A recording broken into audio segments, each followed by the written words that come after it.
Hello everyone, welcome to my channel Economics Simplified.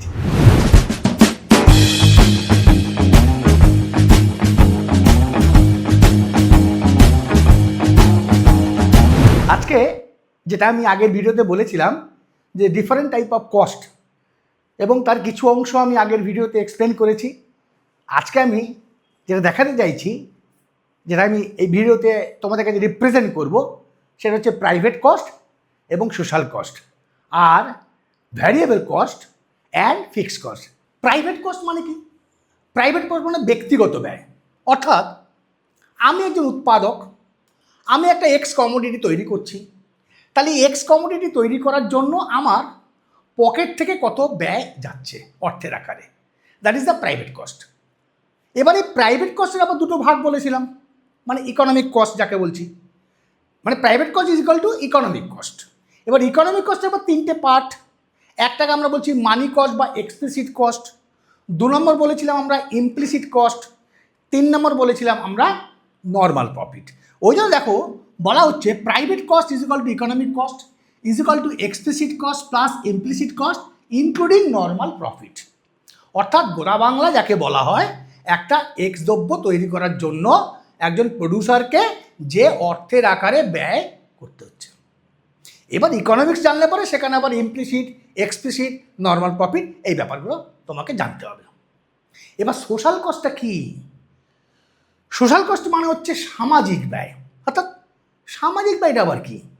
সামাজিক ব্যয় আমাদের প্রত্যেকেরই জানার দরকার আছে। কীরকম? ধরো আমি একটা এক্স দ্রব্য তৈরি করছি, যে দ্রব্যটা তৈরি করার জন্য আমি সমাজের উপর কিছুটা নেগেটিভ ইম্প্যাক্ট ফেলে দিলাম। একটু আরও সহজভাবে একটু উদাহরণটা দিই। ধরো আমি ইট ভাটা করছি, মানে ব্রিক্স প্রোডাকশনস। তাহলে ব্রিক্স প্রোডাকশন করার জন্য আমার যে ইন টার্মস অফ মানি যে এক্সপেন্সটা আমি করছি, সেটা explicit cost plus implicit cost plus normal profit, মানে ইকোনমিক প্রফিট, ইকোনমিক কস্ট। সেটা আমার ব্যক্তিগত আয়, মানে ব্যক্তিগত ব্যয়, মানে প্রাইভেট কস্ট। এবার এই bricks to produce bricks, some smokes are already prepared.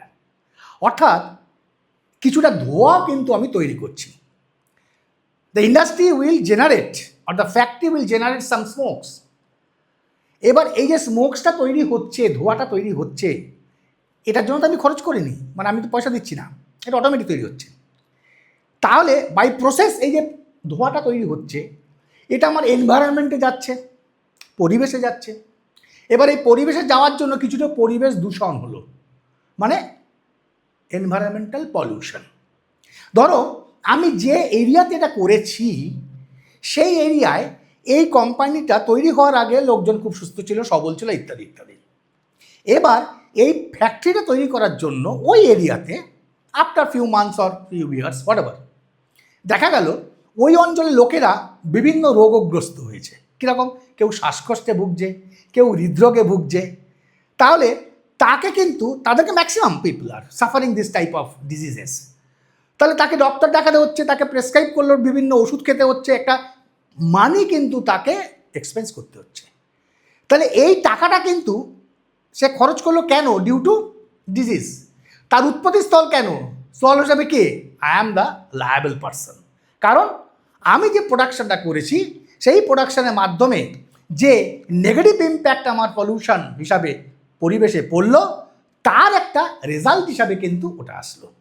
তাহলে এই যে খরচটা রোগীদের, এই খরচটা তো আমি দিচ্ছি না, তাহলে এই খরচটা কিন্তু বলা হয় এক্সটার্নাল কস্ট।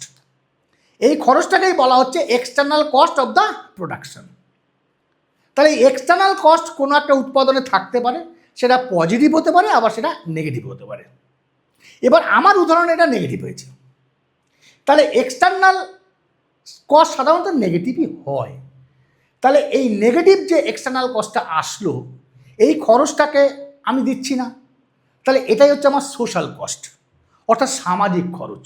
এবার যখনই এই এক্সটার্নাল কস্টটা বড় হয়ে যাবে, তখন কী হবে? তখন পলিউটেড হয়ে যাবে। তখন কিন্তু গভর্নমেন্ট পলিসি করে আমার কোম্পানিটার উপর কী করবে? পেনাল্টি চার্জ করতে পারে, আমার কোম্পানির উপর ক্লোজ করতে পারে, শাটডাউন করে দিতে পারে বিভিন্ন পলিসি ইমপ্লিমেন্ট করে। যেমন তোমরা বা আমরা যখন গাড়ি চড়ি, গাড়িতে যে পেট্রোলটা ভরি এটা আমার পয়সা, ব্যক্তিগত ব্যয়।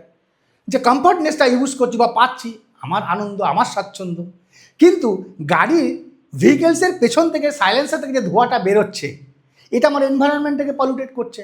এটা সামাজিক, যার জন্য দেখবে তোমাকে ভেহিকেল টেস্ট করতে হয়, ইমিউলেশন টেস্ট, অর্থাৎ তো দূষণ সার্টিফিকেট।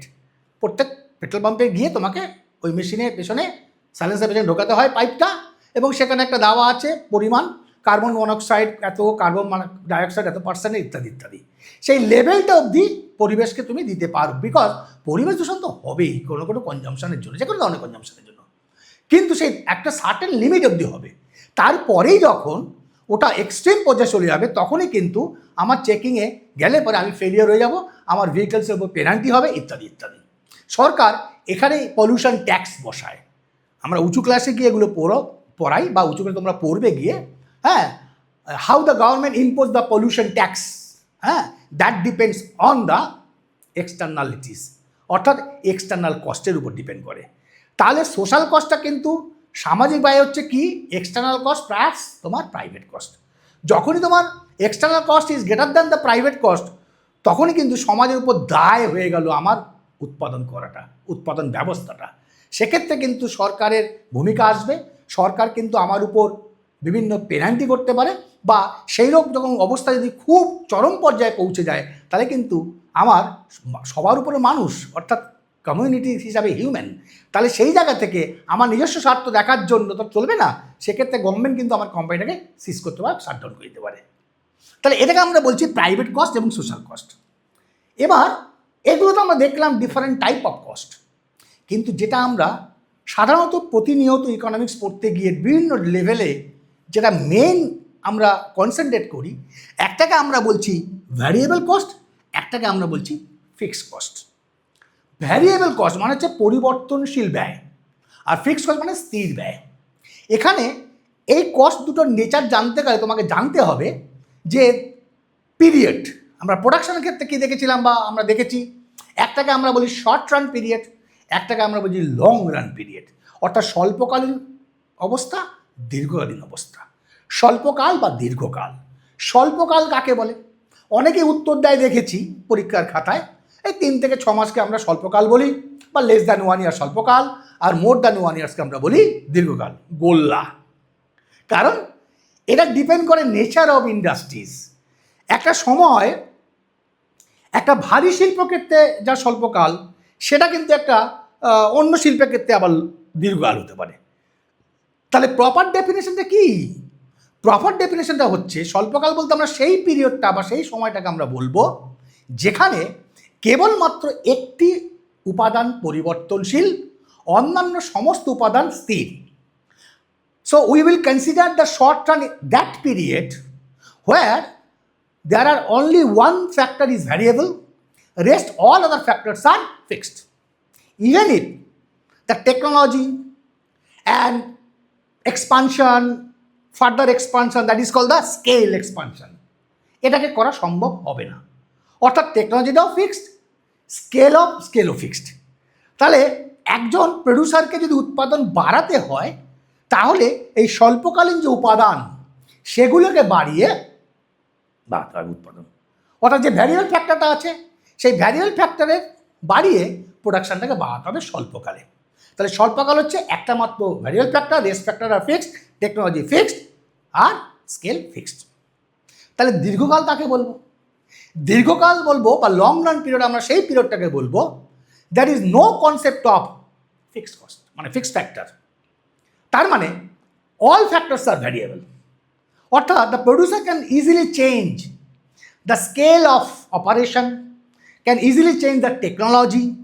তার মানে দীর্ঘকালে এমন একটা অবস্থা যেখানে সমস্ত ফ্যাক্টরগুলি তোমার পরিবর্তনশীল, সেখানে কোনো স্থির ফ্যাক্টর বা উপাদান থাকবে না, সেখানে তোমার টেকনোলজি ভ্যারি করতে পারে বা ভ্যারি করবে, স্কেল অফ অপারেশন ভ্যারি করবে।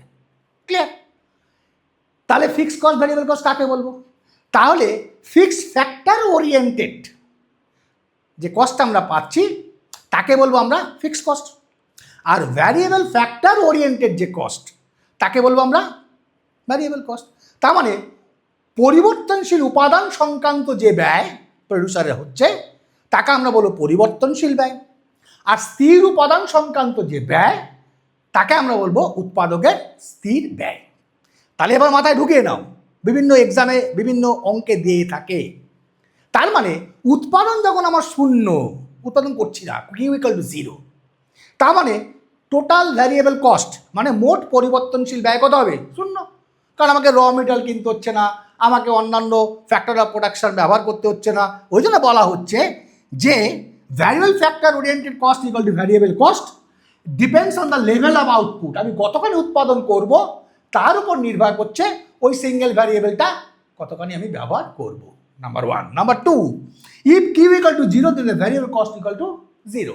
যখন আমার উৎপাদন হবে না, স্টার্ট করিনি, আমি কি করলাম, আমি একটা কলকারখানা করেছি, একটা কারখানা করেছি, করে পুজো দেবো, পুজো দিয়ে ফের হ্যাঁ আমার মেসেজ বলো চলো আমি প্রোডাকশানটা শুরু করে, তুমি তার ঘুরতে নিয়ে যেতে পারবে না, চলো কাশ্মীর ঘুরে আসি।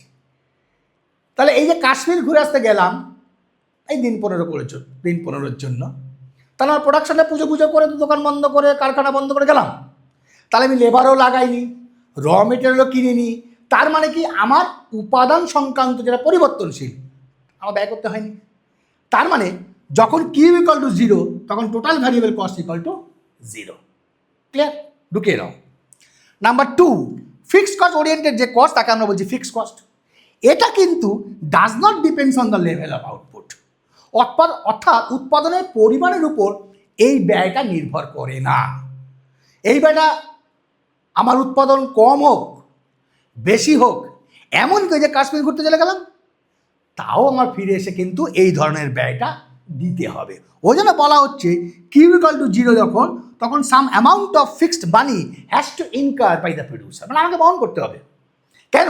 আমি যে ভাড়া করেছি, ভাড়া করে যে দোকানটা তৈরি করেছি, বা আমি যে কলকারখানা, আমি যে ইন্ডাস্ট্রি বা আমি যে ফার্মটা তৈরি করেছি, সেটা ভাড়া দিতে হবে না?